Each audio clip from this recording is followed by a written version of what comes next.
Klask derel jonge eus an dister atrap eus gwelet hiou. Fenoz escrivi de haïku kenta. Klask sedet dran dit, enoable, war an douar, an dister a lon, a lapous biana, an amprevan o redek e barsar kiot. Non ket skuiz ken. Fenoz ez avin va haïku kenta. Pemzekte so e eruet arouto emreriaden din me. Hag abaoe pemzekte e c'houlennan digantan.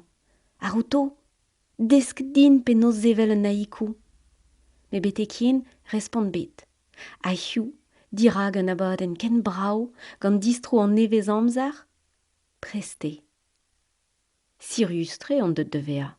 Ne ket force piou an den koz. Un den a zo brudet e bro Japan a bez vid ars an haïku.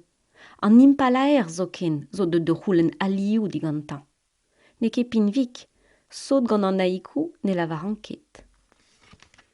Hag evidon eo un enor diski gantan. Me peta skriva war a rol paper gad ar bar liva du. En ur zisken bun ar vechman e klaskant zevel pochou an haïku. Ar bleunio? Ar c'hwezvad? En oabl gwen e velan ur strolet brini o tremen. Hag ur bluen de nijal betegal leur, un trouziskis. Setu, kaet ar menos, laouen vo arouto fenoz. En ti bihan a tañval eo bestaliet peptra gad arouto.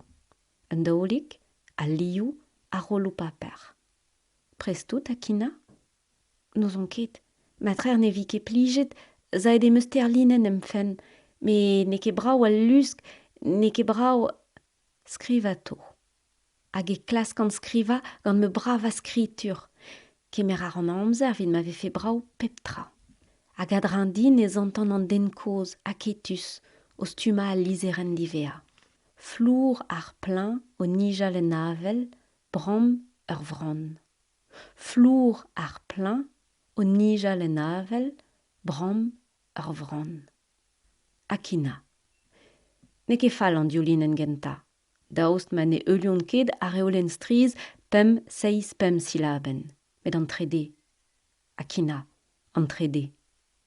Ur vron. Ne vrom ket? A me kroget de zirogi me haïku kenta. C'hoant lanva gant nin.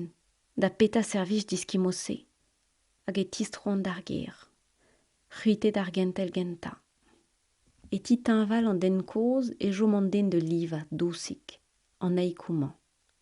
Maro, maro, maro, eme ar vran zu. A c'hoant gant nin bev ar c'hoaz. Maro, maro, maro, eme ar vran zu. A c'hoant gant nin bev ar c'hoaz.